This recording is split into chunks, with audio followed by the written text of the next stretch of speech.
Hola, buenas tardes. ¿Con quién tendríamos hoy?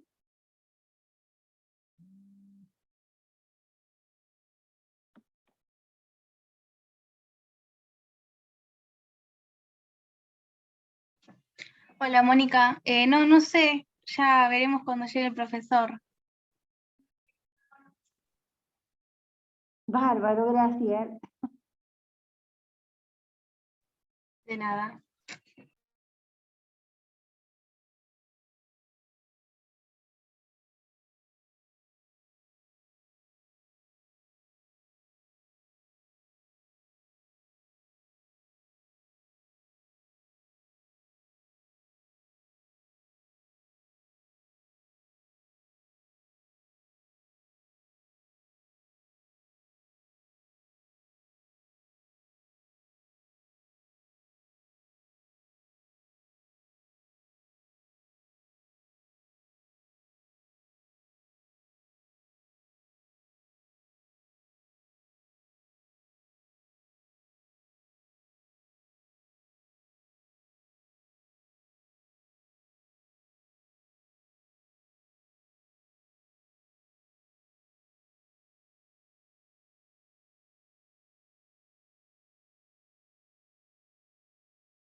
Mi cámara no enciende. Bueno, en algún momento encenderá.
Hola, profe, no se escucha.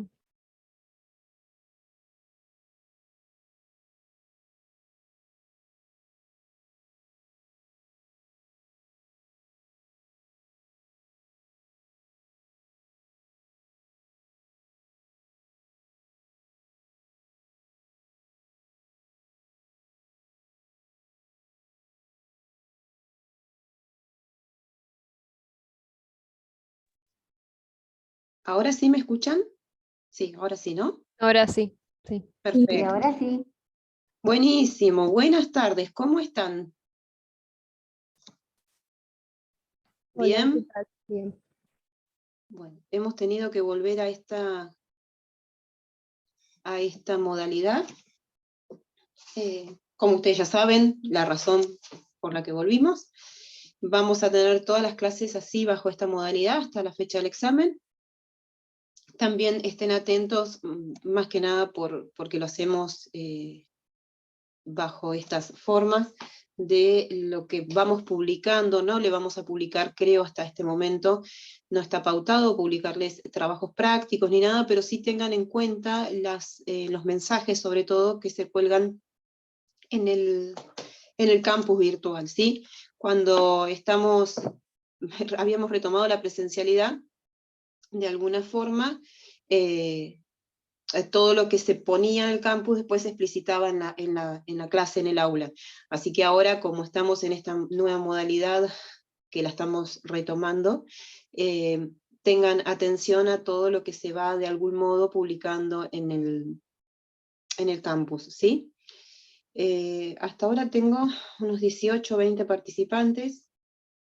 Si no, estaría bueno que los vea humanamente, pero bueno, si no puedo verlos, el que no tiene cámara, no se haga problema. Intenten por lo menos llevar un registro, una escucha atenta de esta clase, preguntar si hay algo que no entienden, así lo vamos haciendo un poquitito más dinámico, ¿sí? Lo que vamos a comenzar ahora a tratar, en las clases que nos queden de encuentros hasta el examen, es la unidad temática número 6, que habla de perspectiva de género, violencia y derechos humanos. Esa unidad temática la vamos a abordar juntos hasta que tengan la fecha de examen. Antes de comenzar con lo que es la temática de hoy, me pidieron, y esto es una actividad que está publicada en el campus, pero bueno, a modo recordatorio, que como ustedes bien saben, hay una suerte de jornadas de capacitación en materia de derechos humanos que son de carácter internacional y que por suerte la podemos hacer gracias a la virtualidad, porque si no sería bastante imposible en este momento obtener los medios y los recursos para irnos a México o irnos a Chile y escuchar determinadas exposiciones que gracias a la virtualidad las tenemos a través de un link. Hay unas jornadas en este contexto que se van a llamar Seminario Permanente en movilidad humana, que comienzan este día lunes 14, desde las 11 de la mañana hasta las 16 horas. Hay un link al que ustedes pueden acceder, que está colgado en el campus, para participar de la actividad. Si no pueden ingresar a las 11 de la mañana porque tengan distintos compromisos, hay otra posibilidad de ingresar en el otro bloque de tratamiento de cuestiones, que es a partir de las 14-15 horas.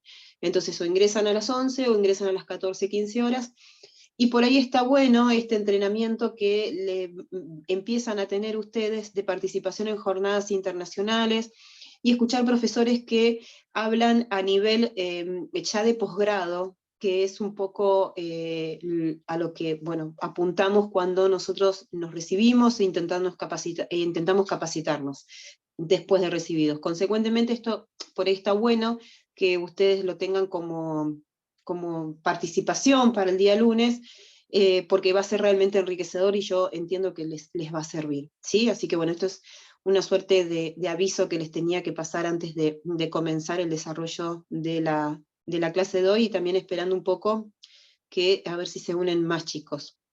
Si bien la clase empieza y 40, y 45 creo, así que ya el que no se conectó creo que no se va a conectar. Bueno, ahora sí, dicho esto, vamos a arrancar un poco con esta unidad temática, que como les dije, es la unidad temática número 6, que se relaciona con esta cuestión de género, esta cuestión de derechos de las mujeres. Yo quiero que, no les voy a hacer historia, pero sí quiero que tengamos presente la importancia que tiene la visualización, la identificación de situaciones que son de desigualdad de las mujeres o de desigualdades de género frente a los hombres. ¿Por qué? Porque si ustedes hacen un relevo de todos los instrumentos internacionales que, bueno, no de todos, no de los específicos, pero sí de los de carácter general, de todos los instrumentos de carácter general que conforman el artículo 75, inciso 22, ustedes van a advertir con muchísima facilidad y con muchísima claridad que la mayoría de los artículos que hacen alusión a determinados derechos dicen todos, ¿sí? Todos los seres humanos, todas las personas, todos tienen este catálogo de derechos. Agarren si quieren el Pacto de San José de Costa Rica, que es un instrumento de carácter general, y van a ver que siempre dice todos. La Declaración Universal de Derechos Humanos, la Declaración Interamericana de Derechos Humanos, van a advertir esto como una regla general. Ahora, nosotros nos cuestionamos por qué en ese todos hay determinadas situaciones de la humanidad, franjas etarias, identidades sexuales, que no estarían incluidos, o pareciera que no están incluidos. Tengan ustedes presente el título de la convención que también integra el artículo 75, inciso 22, que se refiere a las mujeres. ¿Alguien reparó cómo es el título de esta convención? Si lo tienen a mano, ábranlo. Fíjense, dice, para prevenir y erradicar todas las formas de discriminación contra la mujer. ¿Sí? De violencia y de discriminación contra la mujer. Entonces pareciera que en ese todos, que incluyen o que están en estos instrumentos internacionales de carácter general, que está en nuestra Constitución Nacional también, hay determinadas circunstancias de la vida, franjas etarias, identidades de género, mujeres, que no están incluidos. Esta exclusión nosotros la tenemos que tener identificada, porque a partir de esta exclusión y de esta denegatoria de ejercicio de derechos, que se consolida y que estaba arraigada en la humanidad y que forma parte de los usos y de las costumbres que nosotros tenemos y en las que nosotros nos criamos, a partir de ahí nosotros podemos comenzar a identificar de qué estamos hablando cuando hablamos del contenido de esta unidad. ¿Sí? Yo quiero que ustedes tengan presente esto. Les voy a traer algunos ejemplos históricos de nuestro contexto nacional. ¿Alguien sabe a partir de cuándo las mujeres podemos elegir, votar y ser elegidas? ¿Alguien tiene ese dato presente? ¿A partir de cuándo? 1947. Muy bien, ¿quién dijo esa fecha? Eres Mónica. Muy bien, Mónica. Bueno, efectivamente, Mónica Pérez. Ahí te veo, mira. Muy Ahí. bien, Mónica. Ahí te veo. Ahí no te veo más. No, Hace un sí, ratito te vi. mi cámara me juega esas cosas. Bueno, no importa, pero yo te veo y te escucho. Bueno. Como bien dijo Mónica, a partir de 1947. Estamos en el 2020. ¿Hace cuánto? Más o menos unos 67, 68, 65 años, menos de 70 años, que las mujeres podemos elegir, podemos ir a votar y podemos ser elegidas. ¿Y por qué no lo podíamos hacer antes? Si se supone que todos somos seres humanos, todos estamos en nuestra Constitución Histórica de 1853-60, todos conformamos esta República Argentina. Esta crisis yo quiero que ustedes la tengan presente, y que la tengan presente en cada situación de la vida que incluso ustedes atraviesan. ¿Saben quién es la primer abogada que se pudo recibir y que pudo ejercer como tal en la provincia de Buenos Aires? ¿Alguien sabe? ¿No? Es una Alicia señora... Moró de Justo. No, en la provincia de Buenos Aires fue María Angélica Barreda. Por eso, Ah. el aula de arriba de la facultad, ¿sí? El aula que tiene cuadros, se llama María Angélica Barrera, en honor a esta señora. Esta señora egresó con honores en la Facultad de La Plata, y esta señora, que nació en 1887, una vez que se recibió con honores, pidió ser matriculada en el Colegio de La Plata, porque como ustedes bien saben, nosotros somos, si vamos a ejercer la profesión, somos una profesión liberal, y necesitamos estar matriculados en el colegio. El colegio le denegó esta matriculación por el simple hecho de ser mujer. Ella recurrió ante la Corte de Provincia, y allá a las vueltas la Corte de Provincia le dijo, bueno, está bien, te voy a dejar ejercer como profesional, pero nunca, nunca vas a poder ingresar en la magistratura. Y concretamente le dijo, se los voy a leer porque esto es no solamente un dato histórico, sino que es jurisprudencia de nuestra Corte Suprema de Justicia de la Provincia de Buenos Aires, de nuestra Suprema Corte. Dice, la inscripción del título de la recurrente no importa, sin embargo, que quede habilitada en el ejercicio de todas las funciones inherentes al abogado. Que no se preste una confusión de la ciudadanía con la nacionalidad.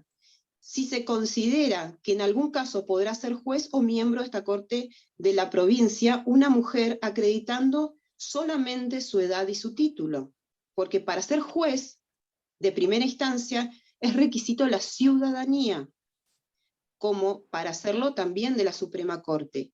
Y la Ley Nacional de Ciudadanía no establece la ciudadanía de la mujer. Esto es jurisprudencia. Ustedes si buscan históricamente en Google, ahora está todo colgado, el caso Barreda, van a encontrar este pronunciamiento de la Corte, de la Suprema Corte de Justicia de la Provincia de Buenos Aires. ¿Esto por qué se los traigo? Se los traigo para que ustedes vean cómo en ese concepto de todos, las mujeres no estábamos incluidas. Empezamos a votar en 1947, les traigo el ejemplo de la primera abogada en la provincia de Buenos Aires, lo que tuvo que luchar para poder ejercer su profesión. ¿Saben ustedes que hubo una modificación? Bueno, primero saben que en el Código Civil, porque todos ya dieron derecho civil, histórico en el Código Civil de Vélez Arfiel, las mujeres, ya después de las últimas reformas, éramos incapaces relativas. O sea, nosotros si no estábamos casadas, o no teníamos a nuestro papá, dos varones, algún varón, éramos incapaces de comprar, de vender propiedades, ¿no? Podíamos ir a comprar almacenes, hacer cosas domésticas, todo eso, pero no podíamos desarrollarnos en la vida pública. No podíamos hacerlo. Necesitábamos, sí o sí, esta anuencia jurídica de un hombre que se entendía que estaba por sobre nosotros o que podía subrogarnos en nuestra voluntad, porque nuestra voluntad no era completa. Éramos incapaces relativas. Nosotros paríamos hijos, pero no teníamos la patria potestad. ¿Sí? La patria potestad de nuestros hijos que paríamos nosotros era del papá.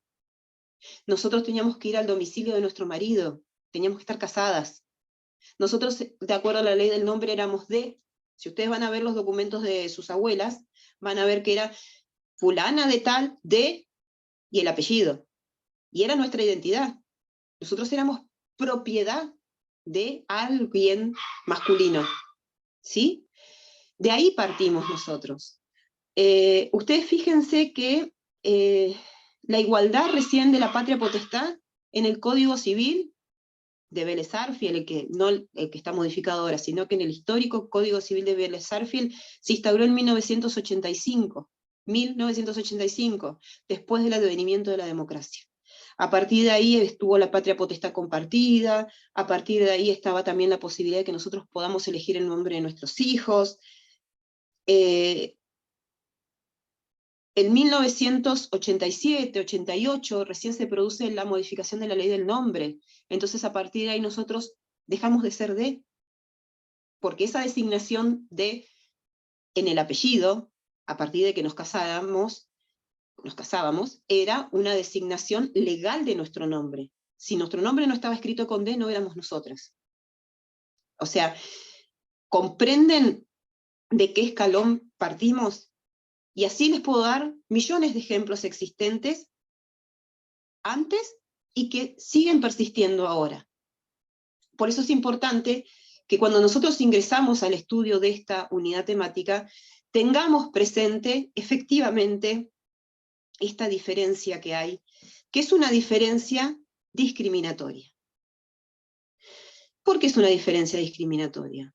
Porque así lo dice incluso en el concepto de discriminación, extremo que quiero que ustedes comprendan y aprendan, el artículo 1 de la Convención para prevenir y eliminar todas las formas de discriminación contra la mujer, que por supuesto, como ya les dije, integra nuestro artículo 75, inciso 22. Van a advertir ahí que conceptualmente, el que tenga la convención, ábrala, mírela, de paso les va a servir para estar estudiando, o búsquenla en Google, ¿sí? Traten de tener esos recursos. Ustedes van a ver, y de paso, si me equivoco me corrigen, ¿sí? Y hablamos un poco, porque yo estoy acá en un lugar cerrado, intentando que no haya ningún tipo de ruido de afuera, viendo pocas imágenes que se mueven, porque muchos están con una imagen planchada, entonces la verdad que quiero ver que ustedes me estén entendiendo, porque mi objetivo es que termine este encuentro, y que ustedes sepan de qué estamos hablando, ¿sí? Entonces, cuando no comprendan algo, desmútense y me lo dicen, ¿ok? Vuelvo. El artículo 1 de la Convención para prevenir y eliminar todas las formas de discriminación contra la mujer es el concepto más claro de discriminación a nivel legal que ustedes van a poder comprender con facilidad. Léanlo con total conciencia y adviertan que hay 2 o 3 cuestiones que trae que son fundamentales. La primera, obviamente, que establece que son cualquiera de esas cuestiones sociales, culturales, legales, que marcan diferencias entre el hombre y la mujer. Pero algo primordial que aparece en este concepto de discriminación es que el artículo, y en esto quiero que hagan mucho hincapié, mucha atención, es que el artículo dice concretamente que esas diferencias propenden o tienden a menoscabar o disminuir o afectar negativamente el derecho o la situación de la que estamos tratando. Esto es fundamental. ¿Por qué? Porque a partir de acá nosotros sabemos cuándo una acción, cuándo una medida, cuándo una legislación es discriminatoria y cuándo no la es. ¿Cuándo va a ser discriminatoria? Cuando esa acción, esa medida, ese comportamiento, esa legislación menoscabe, desnutra, le quite fuerza, le quite posibilidades de ejercicio al derecho del que estamos tratando, ¿sí? En tanto y en cuanto esto no suceda, esa diferencia, que incluso puede estar pautada legalmente, va a ser una diferencia que enriquezca el derecho. Y esta diferencia que enriquece el derecho, ustedes la van a ver reglamentada en el artículo 3 de la Convención cuando habla de lo que se denominan medidas de acción positiva, que por supuesto el Estado tiene que realizar y que es obligación del Estado equiparar el acceso de derechos, la posibilidad de acceso de derechos entre el hombre y la mujer. ¿Esto se comprende? No sé si me explico adecuadamente, ¿sí? El artículo 1, ¿sí? ¿Sería como una discriminación positiva? En realidad a mí no me gusta emplear conceptualmente esta terminología de discriminación positiva. ¿Por qué? Porque la palabra discriminación connota algo negativo en sí misma, ¿sí? Consecuentemente, no hay la posibilidad de desarrollar una discriminación positiva. Hay medidas de acción positiva que el Estado desarrolla a los efectos de poder equiparar el acceso y las posibilidades de acceso a derechos entre hombres y mujeres. Por eso les hago mucho hincapié en el concepto de discriminación. El concepto de discriminación es negativo, es peyorativo al derecho, ¿sí? Desnutre el derecho. Consecuentemente, nosotros no podemos hablar, yo sé que es una terminología que a veces se emplea, el de discriminación positiva, incluso cuando ustedes seguramente habrán visto los derechos electorales, ¿sí? El cupo, el denominado cupo electoral. Por ahí hay autores que hablan de este concepto de discriminación positiva, pero técnicamente nosotros no podemos asociar el concepto de discriminación a un enriquecimiento de derechos, porque técnicamente, tal como lo dice el artículo 1 de la Convención para prevenir y erradicar todas las formas de discriminación contra la mujer, el concepto de discriminación es negativo al derecho, vacía el derecho, ¿sí? Y ahí nosotros tenemos la posibilidad de actuar cuando el derecho está vulnerado, porque se supone que el Estado tiene que trabajar precisamente en esto que trae el artículo 3. Ustedes vean que el artículo 3 no habla de discriminación positiva. El artículo 3 de la Convención, si lo tienen a mano, agárrenlo, habla de medidas de acción positiva. Estas medidas de acción positiva, que son las que están en cabeza del Estado, son las que en definitiva logran esta suerte o propenden a lograr la equiparación en el acceso de derechos entre hombres y mujeres. ¿Quién me había hecho la pregunta? ¿Se entiende lo que les estoy...? Ah, muy bien, Agustina. Se comprende, ¿no? Sí, lo que pasa es que habíamos visto en otra materia ese término, pero igual sí, entiendo que es como medio contradictorio decir discriminación y positivo. No es medio, es totalmente contradictorio, ¿sí? Es lo mismo que yo diga vida y muerte, ¿sí? O es tan extraño como intentar definir la vida con la muerte. Se comprende. Si yo hablo de discriminación, estoy hablando o estoy haciendo alusión a circunstancias que son peyorativas al derecho del que estoy hablando, que son contrarias a derecho. Algo que es contrario a un derecho nunca puede enriquecer un derecho. Entonces esto es algo que ustedes terminológicamente lo tienen que aprender, ¿sí? Las medidas de acción positiva son medidas precisamente que toma el Estado, son políticas públicas que se realizan, son legislaciones que se establecen a los efectos de poder nutrir un derecho, que en la práctica, por distintas circunstancias que se individualizan estas medidas de acción positiva, no puede ser ejercido adecuadamente. ¿Sí? Bien.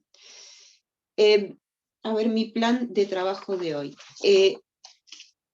Quiero que tengan presente, y a mí me interesa que ustedes sepan de dónde vamos a estudiar todo esto que vamos a dar acá. ¿Sí?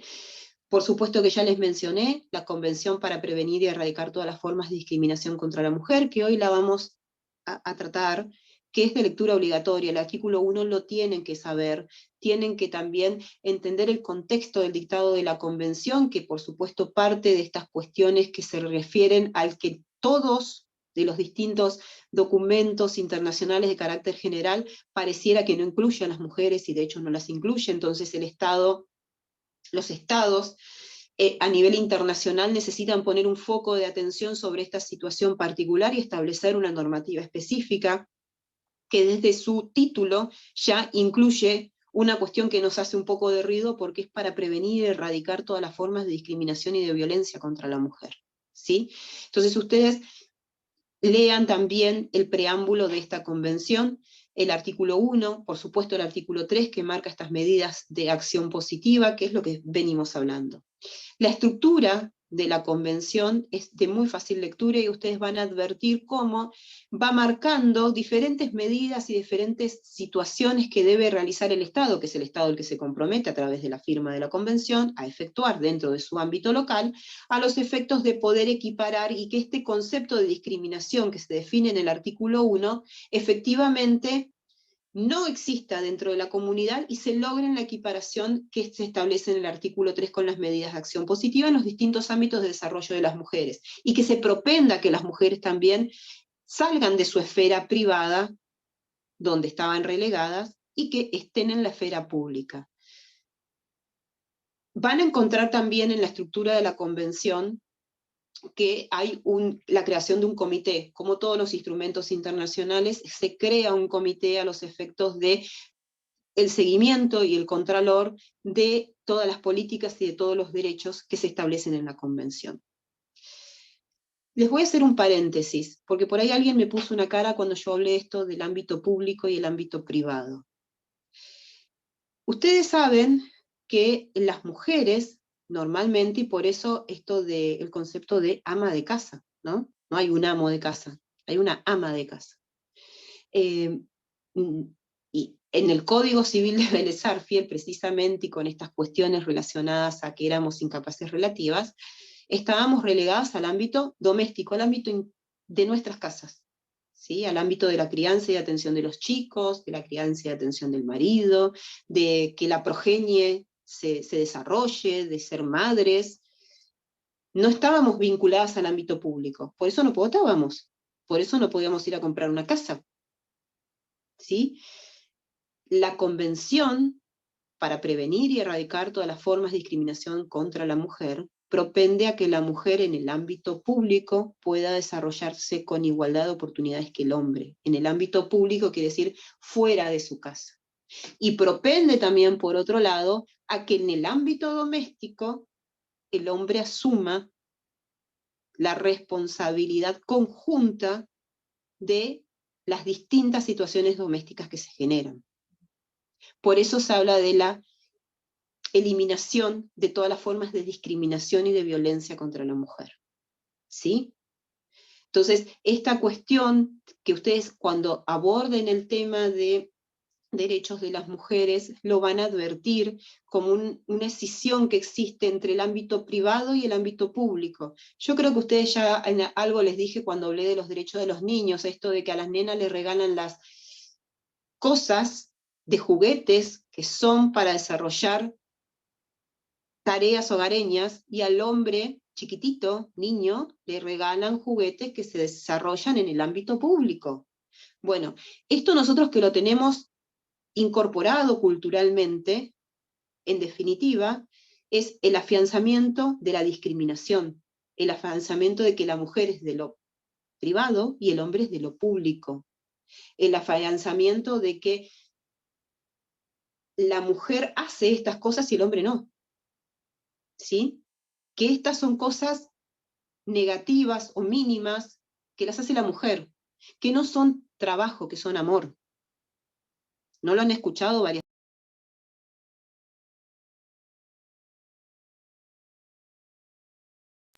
circunstancias? Las circunstancias relacionadas con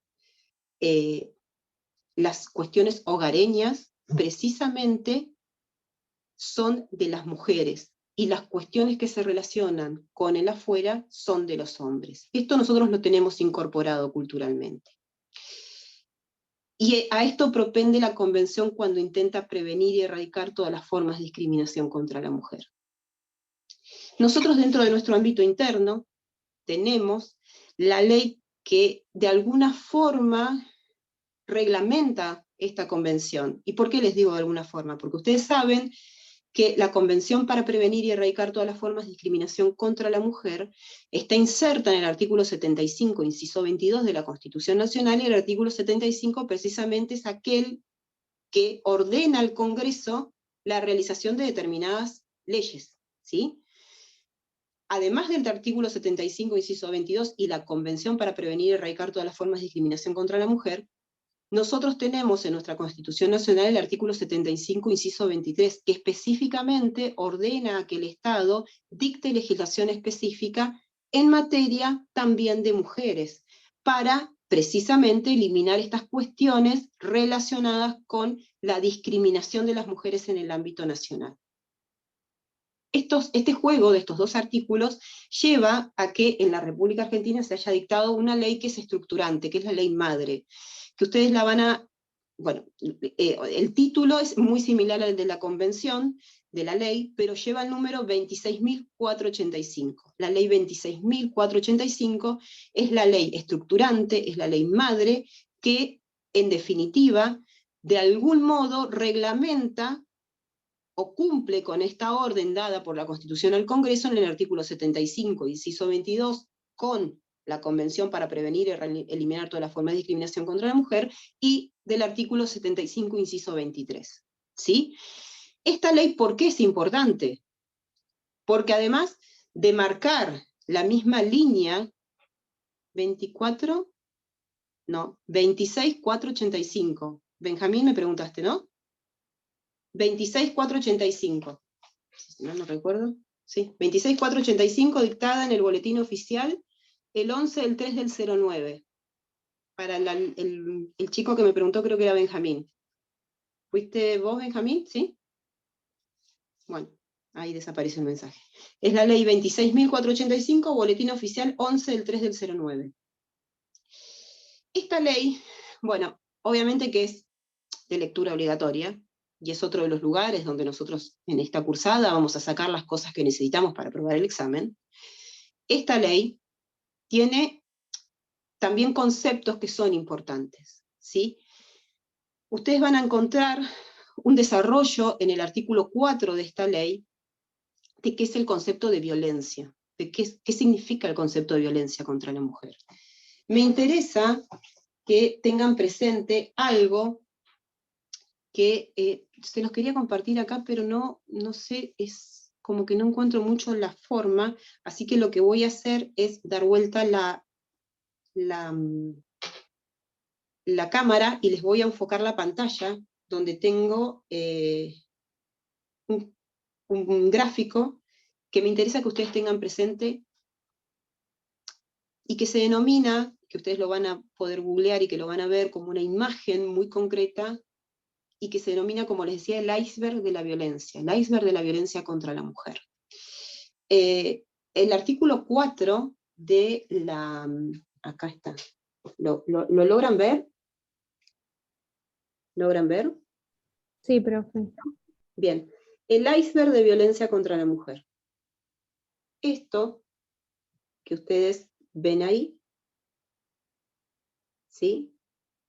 No sé si lo llegan a ver, si se puede ampliar, es precisamente, gráficamente, cómo se estructura la violencia contra la mujer.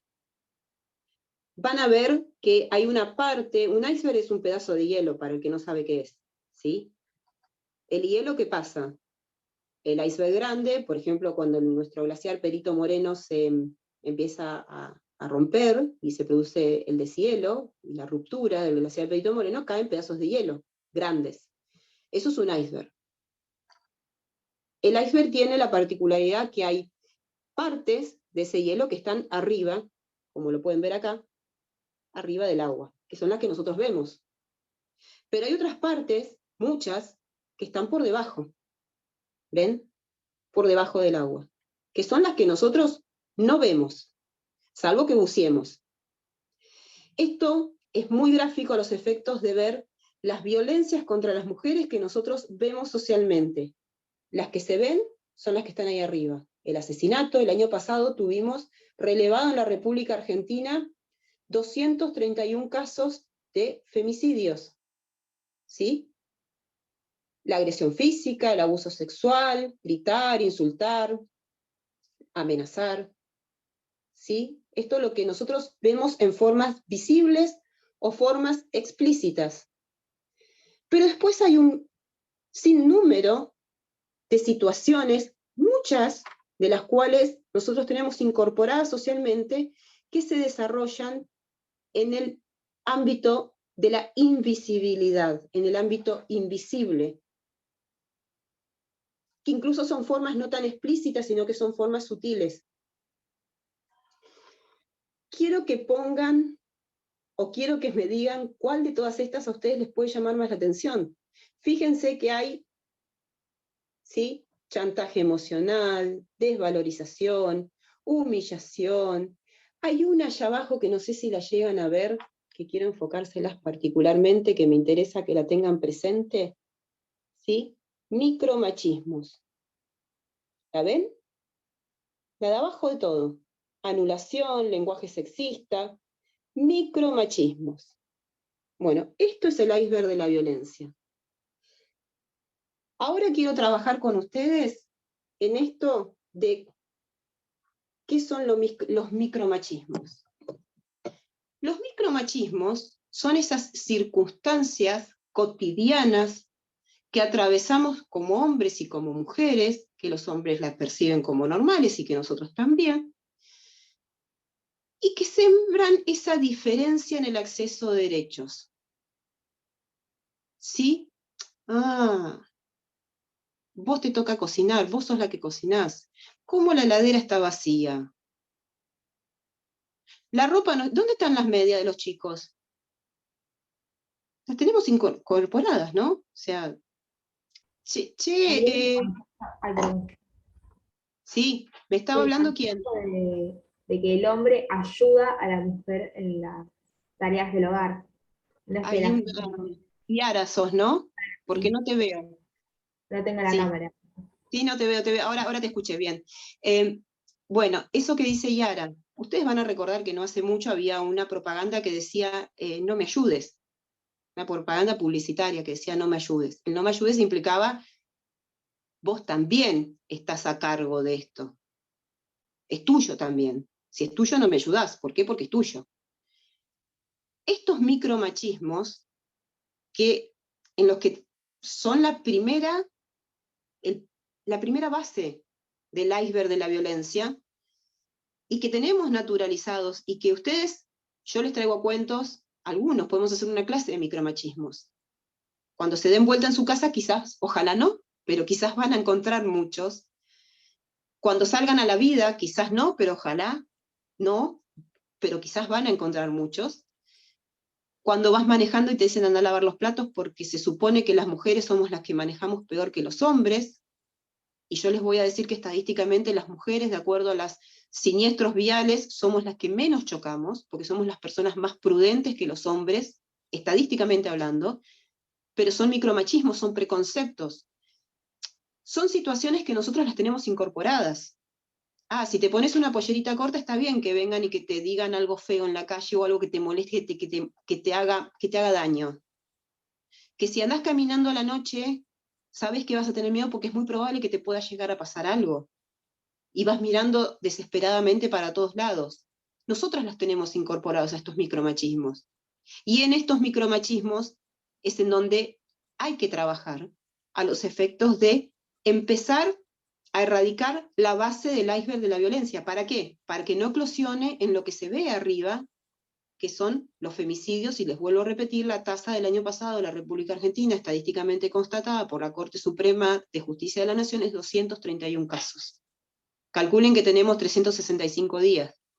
O sea, cada 2 días, cada menos de 2 días, una mujer se moría por violencia de género en la República Argentina. Cada día y medio. ¿Sí? O sea, esta es la conciencia que nosotros tenemos que tener cuando consolidamos, aceptamos o no nos preocupamos en micromachismos y vamos como aceptando estas circunstancias que son sociales, que son culturales, y que a través, sí, decime, Micaela, ¿no? No. No, Marcia. Ahí te veo, sí, sí, sí, perfecto, decime. No, quería agregar que el hecho de que sean tan cotidianas y tan normales para todo el mundo es lo que las hace más peligrosas porque es lo que va adormeciendo, bueno, o antes sobre todo adormecía a las mujeres y cada vez iban avanzando más sobre nosotras, porque ya se volvía siempre un poquito más, pero siempre en cosas chiquititas y cotidianas que después terminan o desembocan en la violencia más grave. La violencia física, que es la que nosotros vemos, ¿sí? Ustedes, ¿por qué les traigo esto? Porque quiero que ustedes trabajen y vean los distintos tipos de violencia que trae el artículo 4 de la ley estructurante de la ley 26.485. No me quiero equivocar en el número porque hay un compañero que parece que no la encuentra. Ley 26.485. El artículo 4 trae precisamente estos tipos de violencia. ¿Sí? Por eso les muestro el gráfico, porque ustedes con este gráfico, cuando vayan a leer los distintos tipos de violencia, se van a dar cuenta y lo van a relacionar con el gráfico y los van a poder comprender. Profe, Sí, el Agustina. artículo 4 define la violencia y el 5 nombra El 5 los marca los distintos tipos, tipos. perdón. Gracias. El 5 marca los tipos, Era. los tipos de violencia. Y el 6 marca los escenarios de las violencias. ¿Estoy bien? Porque no tengo la ley acá, tengo solamente un apunte. Modalidades, para dar- dice. El ¿Cómo? 6. Las modalidades. Sí, pero sí son los... Sí. Perfecto. Bueno, cuando ustedes vayan a la ley y vean los tipos de violencia, van a poder asociarlos a este iceberg de la violencia, que es el que yo quiero que ustedes después lo correlacionen para ver cuáles circunstancias, incluso en lo cotidiano, nosotros naturalizamos como violencia, ¿sí? O nosotros entendemos que por ahí no pueden ser violencia, y es violencia. Es violencia que a una nena le regalen una palita y una escoba. Es violencia. Cuando a un varón no se la regalamos. Es violencia que si vos te maquillás y te sentís empoderada desde la belleza, te lo critiquen. Es violencia que tu pareja te diga no te pongas esa pollera para salir. Ese pantalón te queda muy ajustado. Andas mostrando distintas partes pudendas por ahí. Eso es violencia. Y nosotros de alguna forma lo maquillamos, no me quiere, no son sentimientos positivos. Eso es violencia. Porque en un ámbito donde no hay violencia, todos podemos hacer todo lo que queramos, en tanto en cuanto no afectemos a los demás. Y una mujer que se maquilla, que se arregla, que se pone una minifalda, que muestra sus piernas, no está afectando a nadie. Estos ejemplos yo se los marco porque me parece importante que abordemos un concepto que es el concepto de género. ¿Qué es el concepto de género? Que el programa lo pide. El concepto de género es una construcción cultural, y de esto es lo que venimos hablando desde que empezamos la clase. ¿Sí? Es un concepto que rolifica hombres, rolifica mujeres. Es un concepto que en ese rol de hombres y de mujeres va distribuyendo poderes, va disminuyendo determinados poderes para las mujeres y va otorgando determinados poderes para los hombres.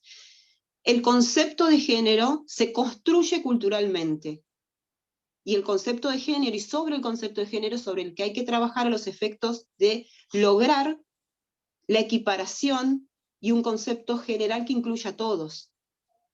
Mujeres, hombres, distintos tipos de sexualidades, distintos tipos de manifestaciones que no entran en lo binario de hombre y mujer.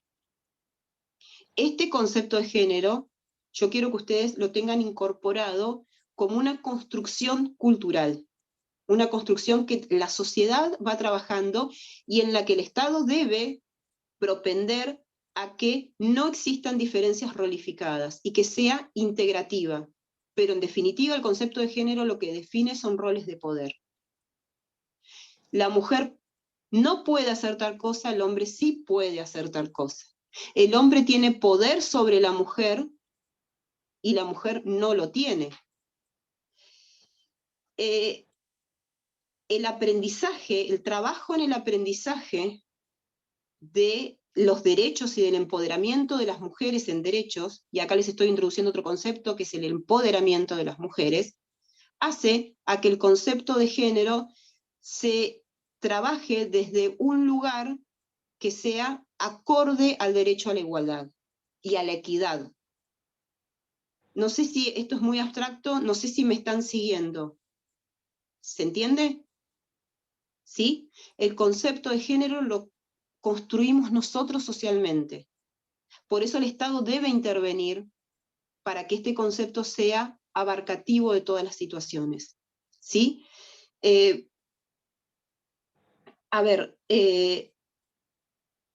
Hay otro concepto, bueno, si quieren yo este concepto se los puedo leer como para que, porque no sé si por ahí lo pueden encontrar en alguno, o sea, legalmente no está conceptualizado, por supuesto, que es género. Hay una autora que lo trabaja muy claramente, que es profesora en la UBA, que se llama Silvia Hauser, con H y con S, que trabaja en la Facultad de Psicología de la UBA. Si ustedes la buscan, van a encontrarle el concepto de género, pero ella establece que precisamente marca ese concepto de género que yo entendí que por ahí les era más comprensible a ustedes, porque ella define a este concepto como un concepto de índole cultural, que va definiendo las distintas clasificaciones sociales entre lo que es la categoría masculino y la categoría femenino. Es una construcción social de significados donde se agrupan todos los aspectos psicológicos, sociales, culturales, que hacen a lo femenino y a lo masculino entendidos en una sociedad.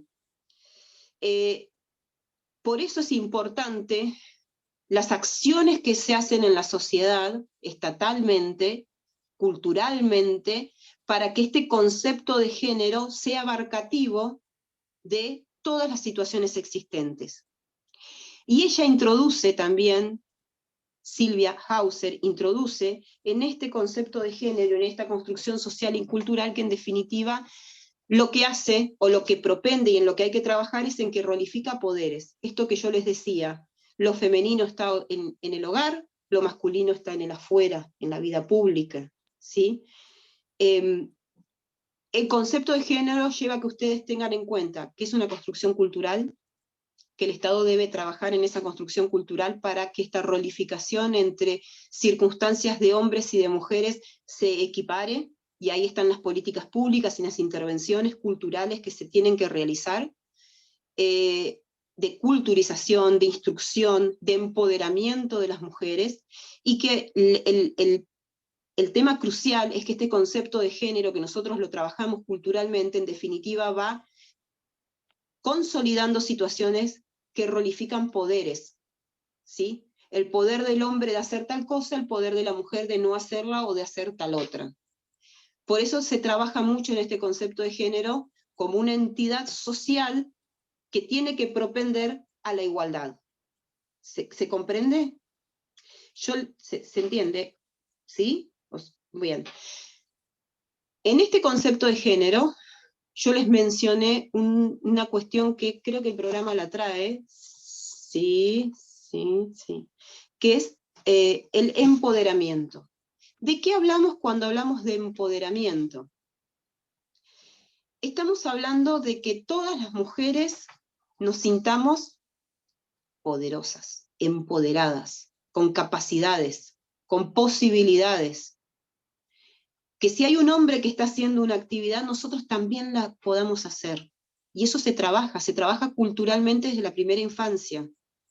Hay una ley, que ahora les voy a dar el número, que es la ley que ustedes, si la buscan, tiene muy pocos artículos, pero es la ley que obliga a que en las currículas de la educación, de todos los estamentos educativos, estén insertos conceptos y trabajos relacionados con la igualdad de género.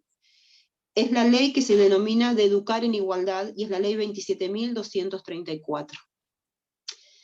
El empoderamiento de las feminidades, el empoderamiento lleva precisamente a que la mujer, valga la redundancia, se sienta poderosa, se sienta que tiene la capacidad de hacerlo.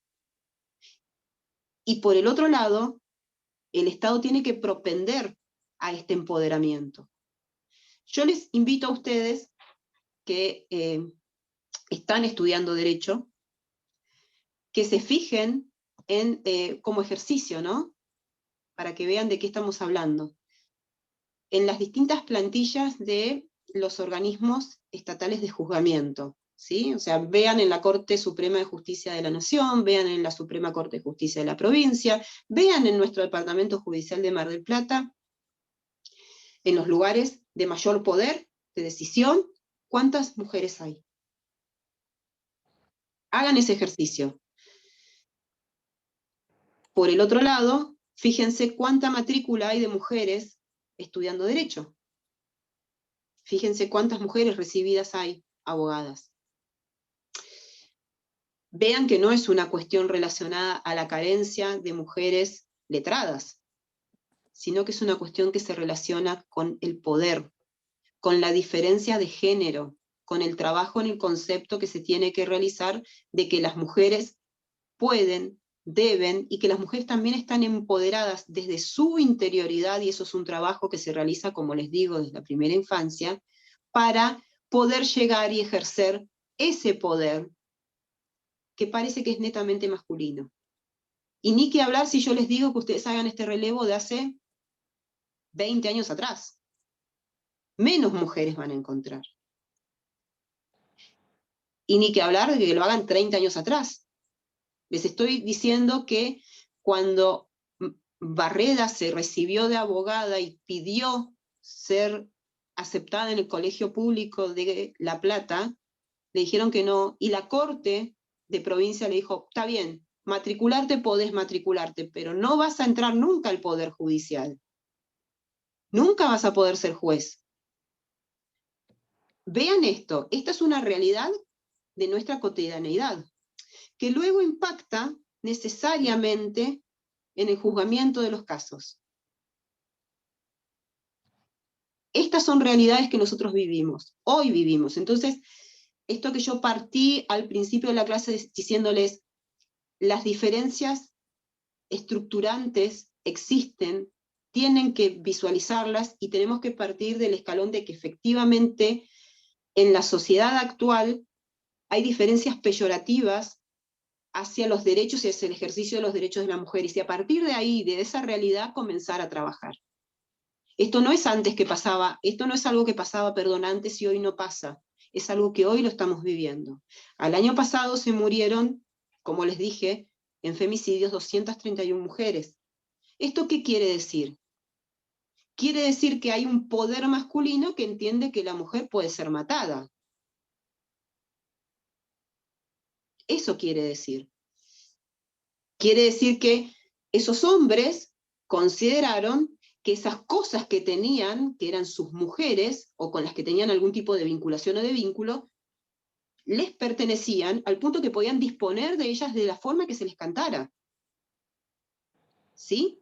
Como yo dispongo por ahí de mi ropa, o de un accesorio mío, de algo que es mío, que es una cosa, que no es un ser humano que tiene derechos iguales que un hombre. Estas realidades, yo quiero que las tengan presentes cuando bajen a leer la ley 26.485, cuando vean el concepto de violencia contra la mujer, cuando vean los tipos de violencia contra la mujer. Ahí van a ver que se refleja este iceberg, van a ver que está la violencia física, que está la violencia psicológica, que está la violencia sexual, que está la violencia económica, que está la violencia simbólica, que por ahí es la más difícil de poder identificar, pero que hace a la violencia, hace a la construcción de la violencia, a esta eclosión de situaciones que luego decantan en la violencia más extrema, que es la muerte. En esta consolidación de que la mujer es una cosa que le pertenece al hombre y que el hombre puede disponer de ella al punto de la muerte. No sé si me explico adecuadamente, pero es esto lo que tenemos que trabajar y en lo que tenemos que concientizar cuando hablamos precisamente de la igualdad de los géneros. Ustedes van a ver que en el artículo, si mal no recuerdo, creo que Agustina tiene la ley ahí, que es el artículo 10 o 12, creo que es el 12, se crea un observatorio para el monitoreo de distintas situaciones de violencia contra la mujer. ¿Estoy bien, Agustina? ¿Es el 12? Ahí me estoy fijando, 11, 12. ¿Observatorio? Creación, sí, del observatorio, sí, de la violencia contra las mujeres en el ámbito del Consejo Nacional de la Mujer. Muy bien. Por estar despierta desde las 6:30 de la mañana trabajando y llegar hoy viernes a esta hora, me funciona todavía, me acuerdo, el artículo 12. Este artículo es importante porque a través de este observatorio y la creación de este observatorio que hoy por hoy está inserto dentro del Ministerio de las Mujeres, ustedes saben que se creó recientemente un Ministerio de las Mujeres, ¿sí? Y de las diversidades. Este ministerio se nuclea con este observatorio depende de este ministerio, y ahí se puede visualizar precisamente estadísticas, situaciones, violencias. Hay tantas situaciones violentas hacia la mujer que si, por ejemplo, yo les cuento, hay un ejemplo que es del norte de la República Argentina, que es el ejercicio flagrante de la violencia hacia las niñas y mujeres indígenas, que se llama el chineo. No sé si alguien lo escuchó mencionar. ¿Saben lo que es el chineo? Ahí, Ludmila, ¿puede ser? Me está diciendo que sí. ¿Vos sabés lo que es el chineo? Sí, ¿Qué es? sí, A lo ver. descubrí hace poco igual. que los policías, las Fuerzas Armadas de esta provincia, es como que creo que una vez al mes o una vez a la semana, no recuerdo bien, pero salen en busca de mujeres, más que nada niñas, y agarran menores de edad para violarlas o abusar de ellas físicamente. Entonces es como que están muy acostumbradas a ello. Ellas están como acostumbradas, lo que vi en las notas, es que es como que está muy normalizado incluso dentro de las mujeres, que son las que están afectadas por esta práctica. Bueno, Eso fue lo que más me llamó la atención. no es solamente atribuible a las Fuerzas Armadas, ¿sí? Es atribuible a los hombres blancos, ¿sí? Al empresario, al de poder, el maestro, el hombre blanco, que entiende como un ejercicio de su sexualidad la posibilidad de salir a chiñar de China, como la China, ¿sí? Pero no estoy hablando de la China Suárez, estoy hablando del chineo, porque en el norte argentino, por China se entiende a una niña, ¿sí? Y entonces satisfacen sus necesidades sexuales a través de esta práctica, que la tienen enraizada, pero que es una práctica que entra dentro del artículo 119 del Código Penal, que es aquel artículo que pena precisamente estas conductas, pero que algunas ingresan en la órbita jurídica penal y otras no, pero la tienen enraizada como práctica. Esto sucede en nuestra República Argentina, ¿sí? Esto se denomina, precisamente como comentaba su compañera, chineo, ¿sí? Esto hoy pasa. Y así como esta situación hay en todos los ámbitos, por eso es importante que ustedes vean estas cuestiones de las violencias físicas, psicológicas, sexuales, económicas, simbólicas, como situaciones que efectivamente existen. Y luego, también, dentro de la ley 26.485, van a encontrar las distintas modalidades o escenarios donde se producen estas violencias, ¿sí? El doméstico es el más complicado, porque es el más difícil de poder hacer frente. Para hacer frente en el escenario doméstico de la violencia, la mujer debe estar efectivamente empoderada y debe poder, valga la redundancia, lograr determinar cuándo ese ejercicio de actos es violento. Es violento económicamente, es violento sexualmente, es violento simbólicamente. ¿Cuándo es violento? Eso es el empoderamiento de la mujer. Si no, para, hasta acá llegaste, acá no. Eso es el más difícil porque es en la interrelación humana donde se confunden determinadas circunstancias que por ahí femeninamente y masculinamente la sociedad las tiene caracterizadas como pasibles en el contexto de una relación sentimental. ¿Me explico? Consecuentemente ese es el escenario más difícil, pero es el escenario que eventualmente lleva a la eclosión de los mayores tipos de violencia, los más flagrantes, aquellos que están arriba en el iceberg. Hay distintos escenarios otros de violencia, por ejemplo, el laboral. Hay un concepto que se denomina el techo de cristal, que se implementa para lograr determinar, o es una herramienta de estudio precisamente de la violencia laboral femenina. ¿Qué es este concepto del techo de cristal? Rápidamente les cuento que es un concepto que está trabajado, o que fue trabajado por una socióloga estadounidense, y esta socióloga estadounidense, cuando trabaja el techo de cristal, lo que define gráficamente es que las mujeres en determinados estamentos estructurales empresariales y de política y estatales, de decisiones y de poder, solamente logran llegar hasta un lugar. Y después no existe razón en su desempeño profesional, ni en ninguna otra razón que pueda ser explicitada, que fundamente por qué no pueden llegar a determinados estamentos de poder. Por eso es el techo de cristal, es un techo transparente que nosotros no podemos ver por qué razón, no llegan a los estamentos más altos de poder. Este concepto del techo de cristal lo que estudia precisamente es las circunstancias que se suceden en las estructuras empresariales y gubernativas que llevan a que las mujeres no logren acceder a cargos de decisión y de poder. Ustedes van a ver cómo, en definitiva, ella da ejemplos que no pueden ser escritos. A ver, ¿por qué la mujer que tiene mejor currículum, más antigüedad, no llega? Y porque tiene hijos, y ella es la que se tiene que hacer cargo de los hijos, pero eso no lo pueden escribir. Entonces, ponen un hombre que socialmente no se tiene que hacer cargo de los hijos que también tiene, como jefe. Esto se denomina techo de cristal. Y esto precisamente es la teoría que estudia por qué las mujeres no acceden a cargos de poder y los hombres sí. Y se denomina techo de cristal porque son situaciones que no pueden ser explicitadas, no pueden ser fundamentadas, no pueden ser argumentadas, porque son violentas contra toda normativa legal de respeto de derechos.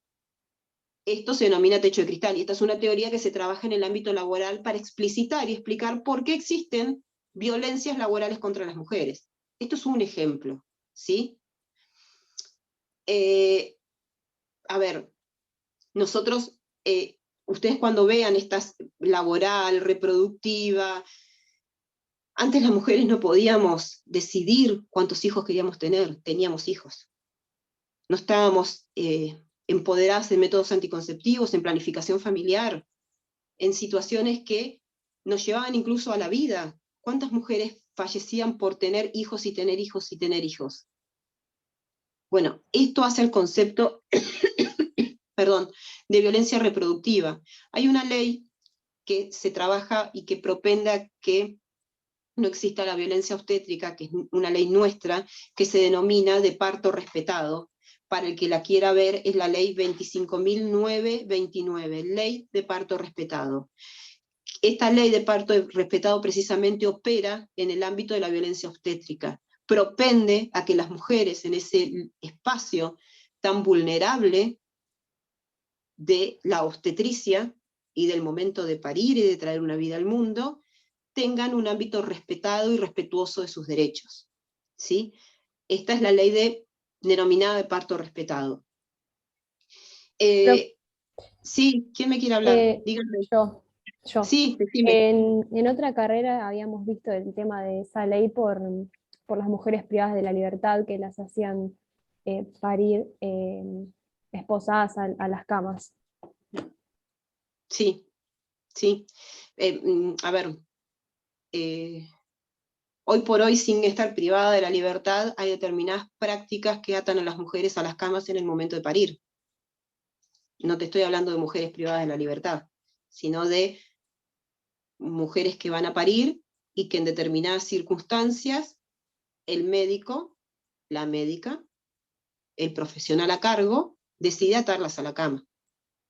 O decide que no puedan ver determinado procedimiento que se está desarrollando sobre su propio cuerpo y que lleva al nacimiento de su hijo. Doctora, me pasó, pero eso es una cuestión, por ejemplo, si la mamá no está preparada para el parto. O sea, chicas con mucho miedo, por ejemplo. Tengo 65 años, doctora, y cuando tuve 65. Ah, bueno. Yo tengo 20 menos que vos, así que no te das problema, no estás tan lejos.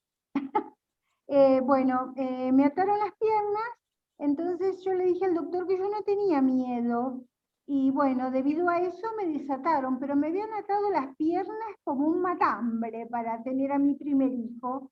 Y Mónica, vos no estabas, perdón la pregunta, pero vos no estabas pasando un procedimiento penal, proceso penal, no estabas privada de tu libertad, ¿no? No.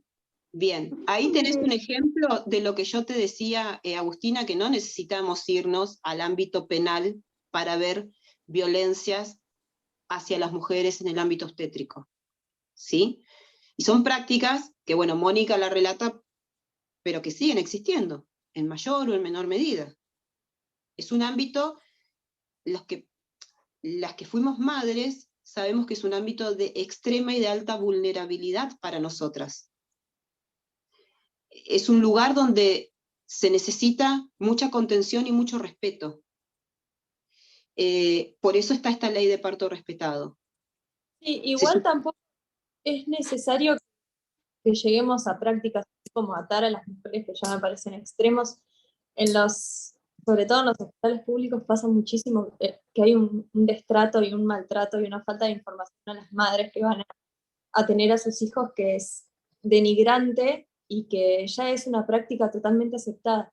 Que yo conozco gente que trabaja en hospitales y que ya lo toman como algo natural, que el trato con una violencia que a uno le parece algo que no puede estar pasando y sin embargo pasa y no la están atando, es simplemente hablarles mal o directamente no darles información de lo que van a pasar o de lo que están pasando. Y va contra todo tipo de derecho para una madre que está pasando por una situación súper delicada. Pero además de esto, es importante que nosotros relevemos un paso previo. Esto sí sucede, y sucede porque no hay sensibilización en el ámbito de género, y para eso propende el trabajo que se hace ahora, y que es obligatorio para todos los operadores, porque vos estás hablando de lugares públicos, y es obligatorio para los lugares públicos, que es el denominado, en el contexto de la ley Micaela, de capacitación permanente y de sensibilización en materia de género. Esta ley Micaela también conforma nuestro ámbito legal de aplicación y de ejercicio de derechos de las mujeres. Pero yo te voy a traer a colación algo más para que te ponga en crisis lo que vos me estás diciendo. O sea, que te haga pensar, a eso voy. Esa mujer que llega a ese ámbito público y que casi naturaliza ese destrato que el propio médico o el propio operador de salud le está realizando como natural también, porque no está capacitado, y propende la ley Micaela que se capaciten, y ahora es obligatoria esa capacitación, esa mujer no está empoderada. Esa mujer debe estar empoderada. Ahí tiene que trabajar el Estado para el empoderamiento de esa mujer. Hay millones de situaciones que si ustedes se ponen a analizar y si hablan incluso con el ámbito de la asistencia social de los hospitales públicos, van a advertir situaciones donde las mujeres llegan a parir sin siquiera saber que estaban embarazadas. Sí, lo que pasa es que la falta de educación con la que llegan, la mayoría de los casos, ¿no? Todos. Y además el miedo de estar en una situación tan vulnerable y no poder defenderte, porque también uno está trayendo a su hijo al mundo y tiene que aguantar encima el maltrato, pero además sienten miedo de decir, bueno, hasta acá, o respétenme, o decir algo en contra de lo que le está pasando, pero no tienen las herramientas, esto del empoderamiento del que hablabas. Eso, no hay una... eso es el empoderamiento. Eso es trabajar en el empoderamiento y es un reclamo, es un ejercicio de derechos. Esto nace, tiene que partir desde la primera infancia.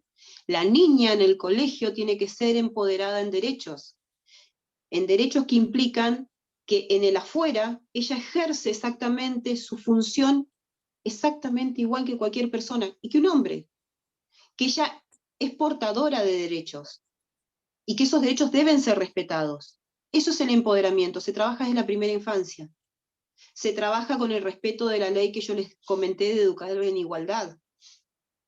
Se trabaja socialmente cuando no le llevas un regalo doméstico a una nena, o se lo llevas a un varón también.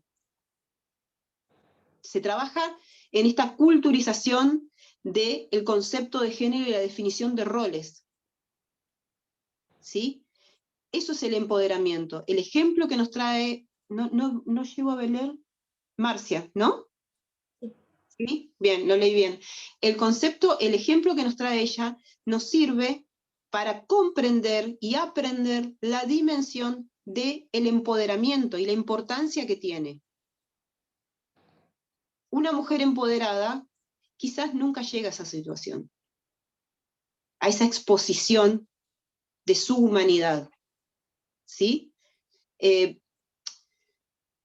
Vamos a avanzar un poquitito más, y hay otra ley que a mí me interesa que ustedes la tengan presente, porque es una ley que define y que incluye otras situaciones en este concepto de género, que es precisamente la ley que se denomina ley de género. Es la ley 26.743. Ley 26.743. La ley de género trabaja sobre las representaciones que nosotros humanamente ejercemos de qué es lo femenino y qué es lo masculino individualmente.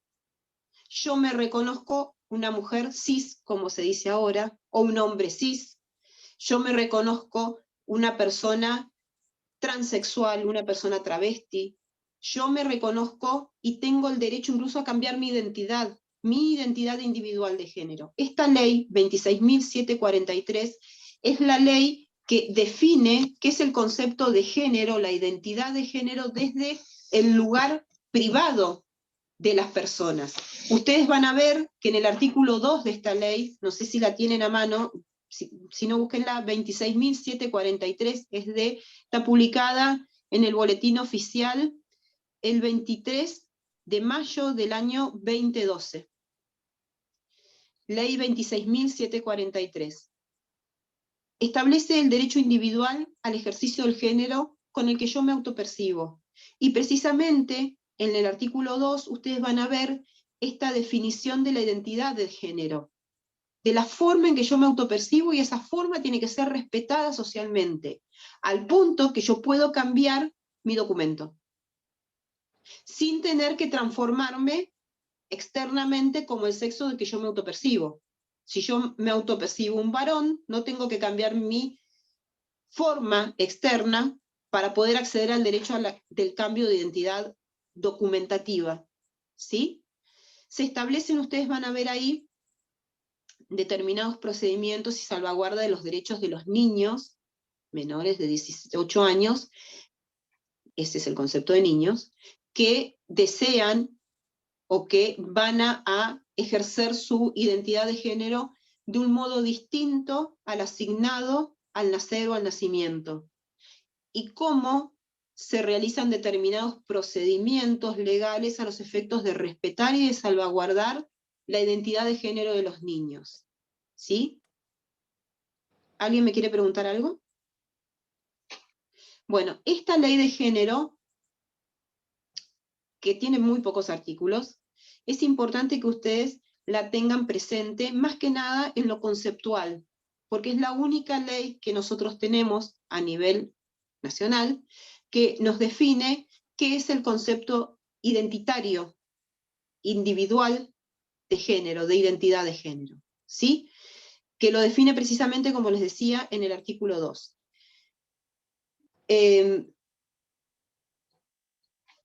No hay mucho más para comentar de esta ley, salvo esta cuestión de la salvaguarda de los niños que quieren ejercer una identidad de género distinta a la asignada biológicamente. Nosotros acá en Mar del Plata, si ustedes googlean, hemos tenido casos de niños que han ejercido su identidad de género de un modo distinto a aquella que precisamente ahí entra a jugar esta ley, cuando nosotros ejercemos como seres humanos una identidad de género distinta de la asignada al nacer. ¿Sí? A ver. Bueno, hay muchas otras situaciones o legislaciones que hacen a este contexto de género y de derechos de las mujeres. Hasta hace relativamente poco el Código Penal fue modificado, y ahí es en esa modificación donde se introdujo en el artículo 80 la agravante del femicidio, y a partir de ahí este concepto de femicidio también conforma nuestra legislación. Y de alguna forma es una herramienta que lamentablemente no sé qué efectos está produciendo, porque el año pasado, como les repito, hemos tenido 231 femicidios, pero que sí es una herramienta legal que de alguna forma marca una diferencia cuando el hecho de muerte es hacia una mujer por su condición de tal. Y en el ejercicio de este concepto de femicidio, el delito se agrava y la pena pasa a ser perpetua. Yo no les quiero hablar de las funciones que tiene el derecho penal, pero ustedes saben que una de esas funciones es que se supone que la sociedad de algún modo, ante la previsión legal, dice, bueno, esto no lo vamos a hacer porque tiene una pena muy grande, ¿no? Esa es una de las funciones que tiene el derecho penal, que se denomina prevención general. Bueno, no sé mucho qué prevención general está desarrollando, pero sí marca una diferencia, y esto es importante, la modificación del Código Penal con la incorporación del artículo 80, inciso 10, 11 creo que es, bueno, es una de las agravantes del artículo 80, también está en el artículo 80, inciso 1, donde amplía el concepto de vínculo, y este vínculo no solamente a la mujer, entendido en el contexto del matrimonio, sino que a las relaciones entre hombres y mujeres de carácter sentimental, cualquiera sea su denominación. Ustedes lo van a ver en el artículo 80, inciso 1. Pero después hay un artículo, un inciso del artículo 80 específicamente relacionado con la violencia hacia las mujeres, que lleva a la muerte precisamente por su condición de mujer. Y esto se denomina femicidio. Todas estas modificaciones fueron introducidas por la ley 26.791. La van a encontrar en el Código Penal. Bueno, ya les hablé de la ley Micaela es muy importante, se denomina ley Micaela porque precisamente hace alusión a una chica que lamentablemente fue víctima de un hecho de violencia que le llevó a la muerte en la provincia de Entre Ríos, y se llamaba Micaela esta chica, y esta chica era una activista por el derecho de las mujeres. Esta ley lleva el número, la ley Micaela 27.499, es una ley que obliga al Estado a una capacitación continua y permanente de los operadores a los efectos de la sensibilización y de la conciencia del conocimiento del derecho de género, ¿sí? Esto es la ley Micaela. Si todos los operadores estuviesen adecuadamente capacitados, y en el contexto de esta obligatoriedad que se marca, las cuestiones que planteaba Marcia no se producirían. Y esto hace el respeto de los derechos. Por eso esta ley, que se denomina ley Micaela, también es importante. Bueno, este panorama legal, que empieza con la Convención para prevenir y eliminar todas las formas de discriminación, que estructuralmente está en la ley también 26.485, que marca qué es el concepto de violencia, los escenarios, los tipos de violencia, que pasa por determinadas leyes distintas, que son las que fui mencionando durante toda la clase,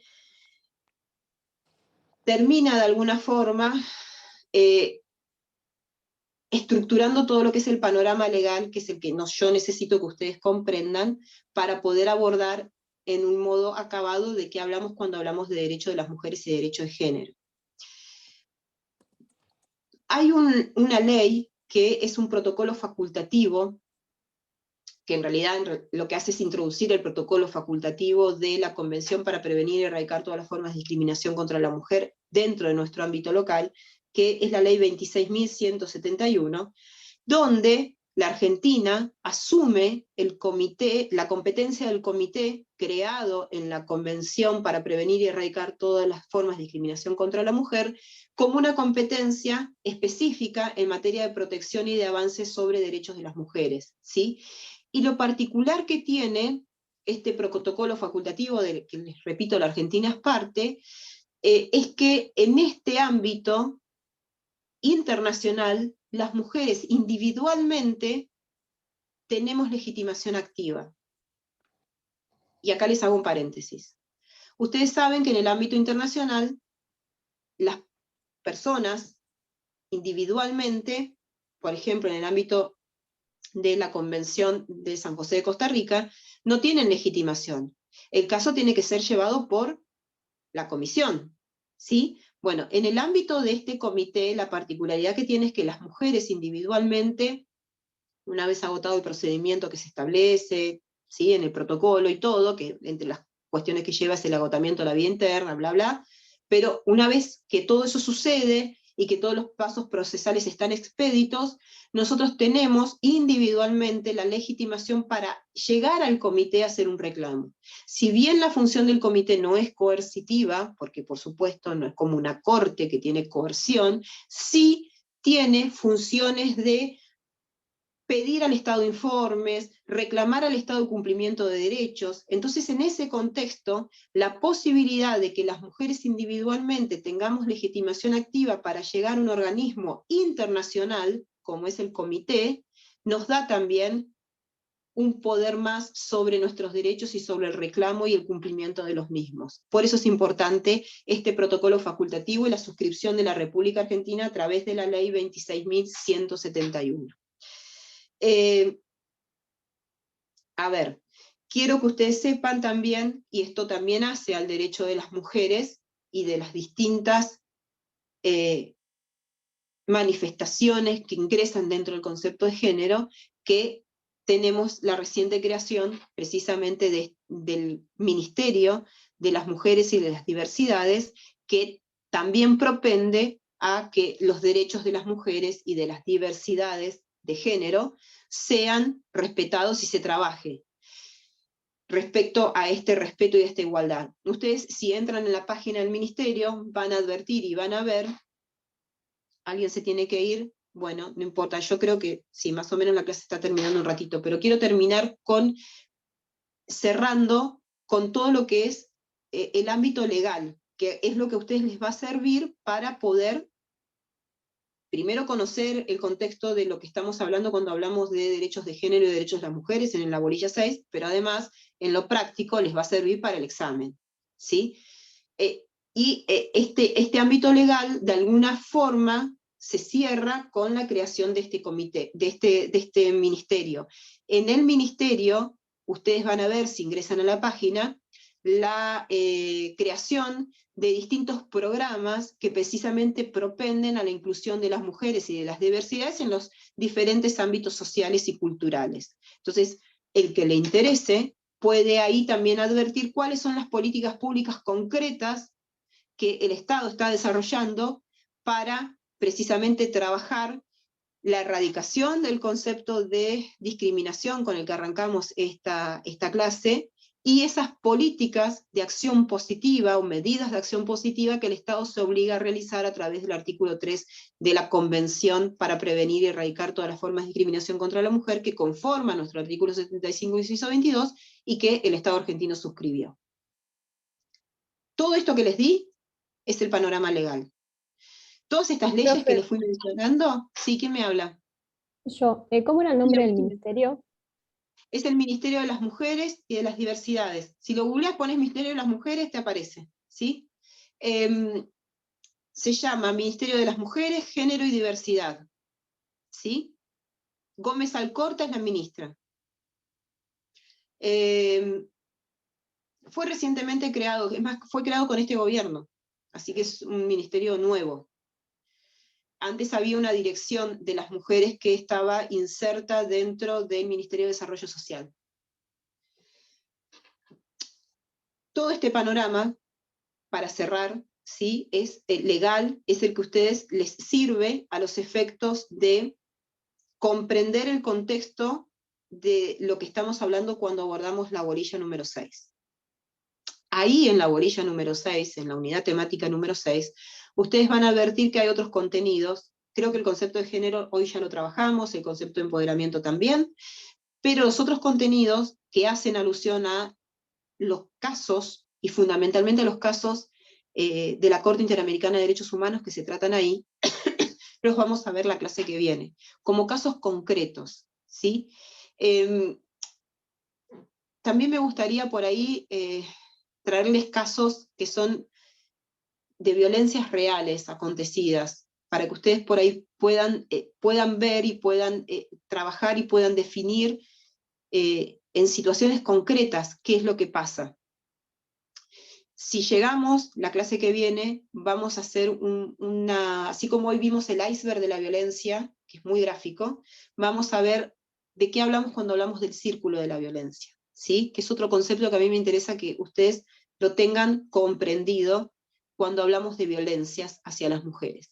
Entonces, la clase que viene, lo que vamos a hacer primordialmente es trabajar sobre casos, ¿sí? El que quiera ir adelantando la lectura, fundamentalmente de los casos de la Corte Interamericana, lo puede hacer bajo la metodología que ya estuvimos trabajando y que yo ya les dije cómo, cuando vimos los casos de los derechos de los niños, ¿se acuerdan? ¿Sí? Que yo les dije cómo desde los derechos humanos ustedes abordan el caso internacional, ¿sí? Para que puedan trabajar específicamente sobre lo que nos interesa a nosotros, que son las vulneraciones de los derechos que encuentra la Corte Interamericana cuando falla estos casos, ¿sí?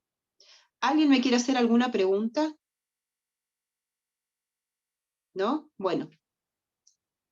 Hoy entonces empezamos a trabajar la unidad temática 6. Lo que vimos es todo lo que concierne a legislación que ustedes tienen que trabajar respecto de esta unidad para tener abordados los contenidos temáticos legales de los que trata la unidad, y además trabajamos el concepto de género como construcción cultural y el concepto de empoderamiento de las mujeres en modo individual y en modo global. ¿Sí? Esto fue todo lo que trabajamos hoy en la clase. ¿Alguien me quiere hacer alguna pregunta? ¿No? Bueno, entonces nos vemos, creo que también en modo virtual, porque así vamos a trabajar hasta que termine este cuatrimestre. El viernes de la semana que viene vamos a abordar lo que les dije, que son los casos. ¿Sí? Les agradezco mucho la atención, la participación que han tenido, los que los veo en forma humana, porque eso me sirve para despejarme un poco y ver que del otro lado hay alguien que por lo menos me dice que sí o me está escuchando. Y bueno, que pasen buen fin de semana y descansen. Nos vemos el viernes que viene. Igualmente, profesora, hasta Gracias. luego. Profe, buen fin de Gracias a todos.